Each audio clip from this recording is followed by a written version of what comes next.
Greater Noida में वकील की गोली मारकर हत्या कर दी गई। वकील हत्याकांड में पुलिस की बड़ी लापरवाही उजागर हुई है। वकील फतेह खान को 1 महीने पहले दी गई थी धमकी और धनतेरस के दिन एक प्रॉपर्टी डीलर ने धमकी दी थी। फतेह खान ने धमकी की जानकारी पुलिस को दी थी और लेकिन पुलिस ने धमकी मामले में नहीं की कोई कार्रवाई। बीटा 2 थाना क्षेत्र के एसएचओ ने नहीं की थी कोई कार्रवाई। कल दिन दहाड़े वकील की गोली मारकर हत्या कर दी गई थी।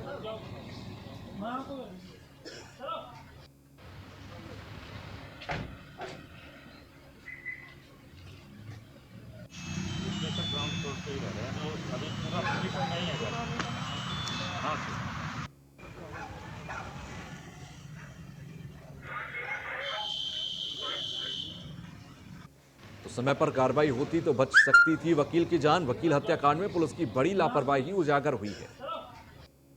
आपको बता दें कि वकील फतेह खान को 1 महीने पहले धमकी दी गई थी।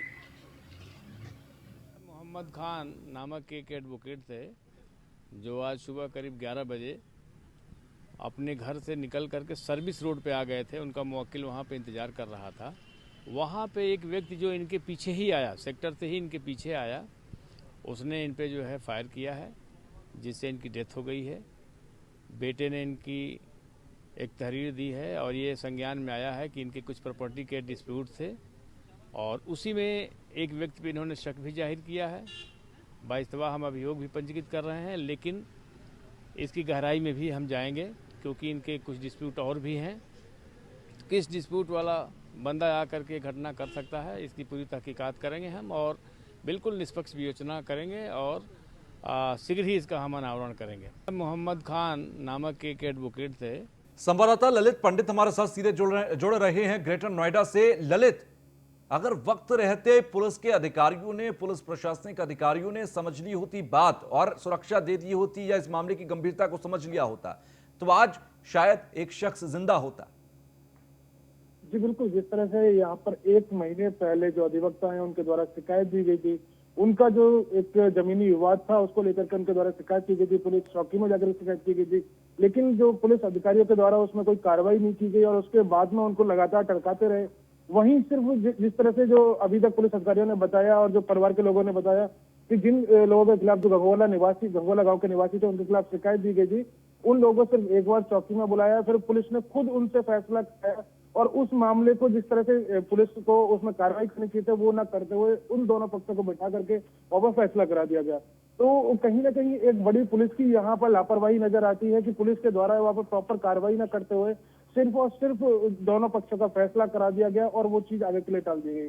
वहीं दूसरी चीज जिस तरह से पुलिस की तरफ से बताया गया है कि जो अधिवक्ता है उनके कई लोगों के साथ में विवाद चल रहा था, उस संबंध में उनके द्वारा पहले एक दो बार ललित, पुलिस को धमकी की जानकारी भी दी गई थी लेकिन उसके बावजूद भी पुलिस के कान पर जू नहीं रहेंगे। क्या बात को हल्के में लिया गया या इस पूरे मामले में पुलिस की भूमिका भी संदिग्ध है? जी बिल्कुल, जिस तरह से पुलिस को धमकी की जानकारी दी गई थी उस हिसाब से पुलिस ने उस पर तुरंत ही एक्शन लेते हुए कार्रवाई करनी चाहिए थी।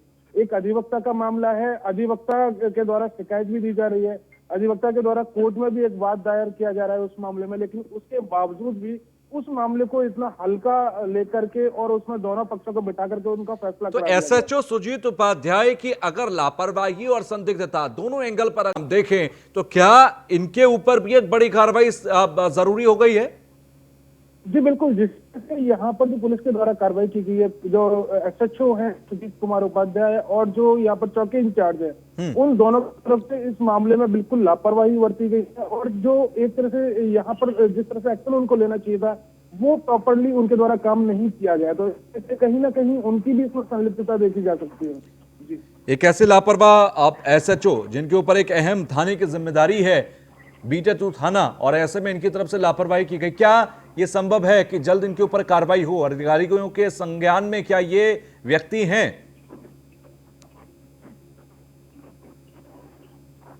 ललित, मेरी आवाज पहुंच रही है आप तक?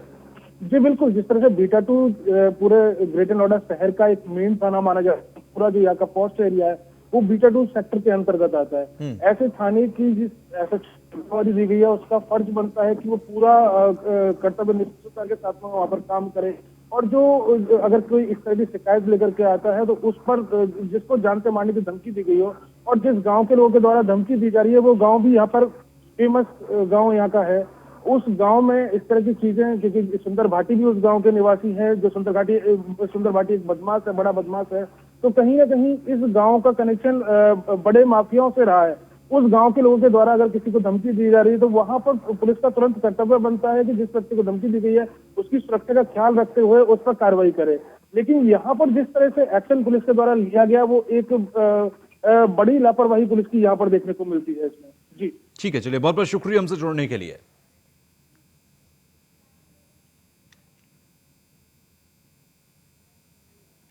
तो ग्रेटर नोएडा में वकील की गोली मारकर हत्या करने का यह पूरा मामला, शिकायत के बाद भी पुलिस ने कोई कार्रवाई नहीं की थी, और अगर वक्त रहते कार्रवाई की गई होती तो वकील आज जिंदा होता। फिलहाल लखनऊ में बिहार के राज्यपाल से सीएम योगी आदित्यनाथ ने मुलाकात की है। राज्यपाल फागू चौहान से सीएम योगी आदित्यनाथ ने शिष्टाचार भेंट की। अपने आवास 5 कालिदास मार्ग पर सीएम योगी आदित्यनाथ ने मुलाकात की है।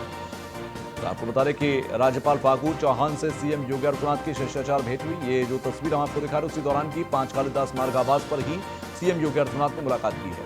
तो बिहार के राज्यपाल हैं फागू चौहान, और उनसे मुलाकात यहां पर शिष्टाचार भेंट सीएम योगी आदित्यनाथ ने की। तो बिहार के राज्यपाल से मिले सीएम योगी आदित्यनाथ, कई मुद्दों पर यहां पर बातचीत हुई है। बिहार के राज्यपाल हैं फागू चौहान, जो सीएम योगी आदित्यनाथ से यहां पर शिष्टाचार भेंट करने के लिए उनके आवास पर पहुंचे। 5 कालिदास मार्ग आवास पर ही यह मुलाकात हुई है।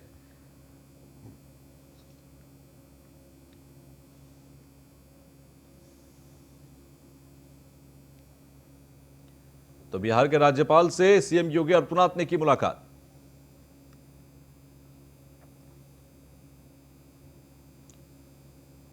तो ये उसी दौरान की तस्वीरें हम आपको दिखा रहे हैं।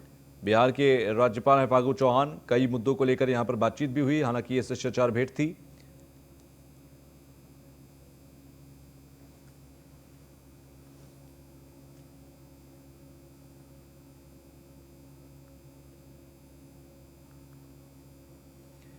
तो वहीं देश में कोरोना मरीजों की संख्या बढ़ रही है। पिछले 24 घंटे में 22,889 नए केस सामने आए हैं। आपको बता दें कि 24 घंटे में 338 नए मरीजों की मौत हुई है। अब तक 1,44,789 ने जान भी गंवाई है। आपको बता दें एक्टिव मरीजों की संख्या 3,13,831 के पार पहुंच गई है।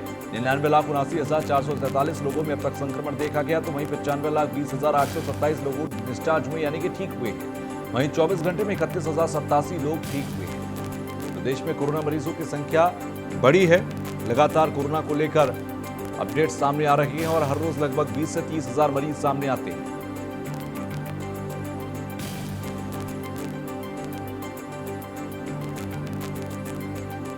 खबर भिंड से, जहां पर न्यूज वन इंडिया की खबर का असर देखने को मिला। चंबल जोन के आईजी मनोज कुमार शर्मा ने दौरा किया, माइनिंग नाकों का निरीक्षण कर व्यवस्थाओं का जायजा लिया। न्यूज वन इंडिया ने उठाया माइनिंग का मुद्दा। तो आपको बता दें कि चंबल जोन के आईजी मनोज कुमार शर्मा ने दौरा किया है। न्यूज वन इंडिया की खबर का एक बड़ा असर देखने को भिंड में मिला, जहां पर न्यूज वन इंडिया की खबर दिखाने के बाद माइनिंग जोन का निरीक्षण करने के लिए पहुंचे आईजी मनोज। तो आपको बता दें कि न्यूज वन इंडिया ने खबर दिखाई थी किस तरीके से वहां पर माइनिंग को लेकर घालमेल चल रहा है, और ऐसे में चंबल जोन के आईजी मनोज कुमार पहुंचे निरीक्षण करने के लिए, जायजा लेने के लिए। खबर चलने के बाद प्रशासन ने लिया संज्ञान। न्यूज वन इंडिया की खबर का संज्ञान लिया गया। आईजी मनोज कुमार शर्मा ने दौरा किया है। तो भिंड में न्यूज वन इंडिया की खबर का एक बड़ा असर देखने को मिला। माइनिंग जोन को लेकर चंबल जोन के आईजी मनोज कुमार शर्मा दौरा करने के लिए पहुंचे। तो माइनिंग नाकों का निरीक्षण कर जायजा लिया। न्यूज वन इंडिया ने माइनिंग का मुद्दा उठाया था।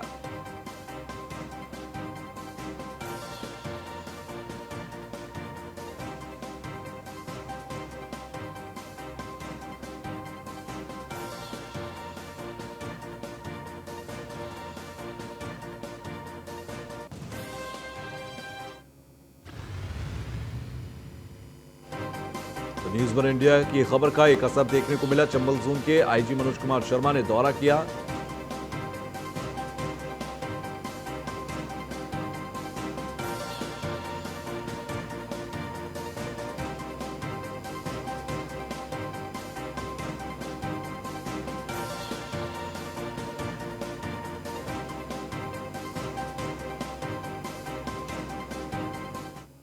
खबर सिद्धार्थनगर से है, जहां पर 22 दिन बाद भी नहीं हटाया गया सिंचाई विभाग का मलबा। आपको बता दें कि सिंचाई विभाग लगातार लापरवाह बना हुआ है। स्थानीय लोगों की दुकानों और घरों के सामने मलबा फेंका हुआ है। मलबा नहीं हटाने से लोगों को यहां पर काफी परेशानी का सामना करना पड़ रहा है।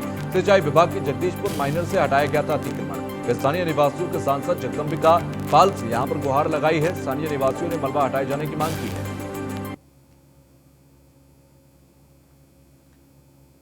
काफी समय से यहां पर यह मलबा पड़ा हुआ है, जो कि तमाम लोगों के लिए, क्योंकि घरों के बाहर देखिए, घरों के बाहर मलबे का ढेर लगा हुआ है। इससे कई परेशानियां यहां पर लोगों को हो रही हैं। आने जाने में दिक्कतें हैं, बीमारियों की दिक्कतें हैं, मक्खी मच्छरों की दिक्कत है। ऐसे में दुकानों और घरों के बाहर से मलबा हटाने की मांग की जा रही है।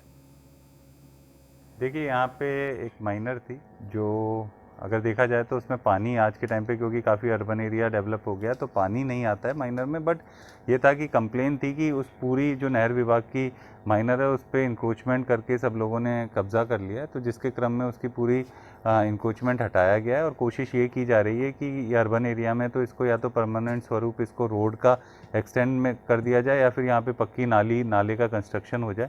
आप ये संज्ञान में लाएं कि ये मलबे को अभी तक इसका निस्तारित नहीं किया गया। मैं इसको दिखवा लेता हूँ और इसका त्वरित निस्तारण हम लोग करवा देंगे। परेशानी होता है सर, लेबर और सबके लिए दिक्कत है सर।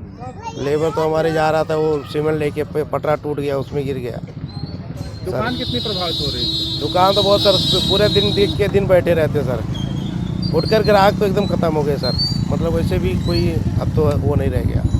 अच्छा, इसके कुछ रास्ते के लिए आप लोगों ने कोई प्रयास किया? रास्ते के लिए हम लोग सांसद जी के पास गए थे। सांसद जी ने कहा था और इनके नहर विभाग के जेई साहब को बुला के भी कहा कि ये पटरी बनवाइए, पुलिया बनवाइए, जो भी करना है आप लोग करिए। और ये पूरा कचरा उठाने के लिए कहे थे, लेकिन ये कचरा भी नहीं उठाए और रास्ते के लिए तो कुछ किए ही नहीं सर। हम लोग अपना पटरा बल्ली रख के कि आ जा रहे हैं। बहुत परेशानी हो चुकी है और बहुत परेशानी है सर। यहाँ पर जो है हमेशा कचरा लगा रहता है, मच्छर मक्खी सब यहाँ वो है सर। बहुत दिक्कत हो गई यहाँ, बच्चे आने जाने के लिए भी बहुत दिक्कत हो गई है।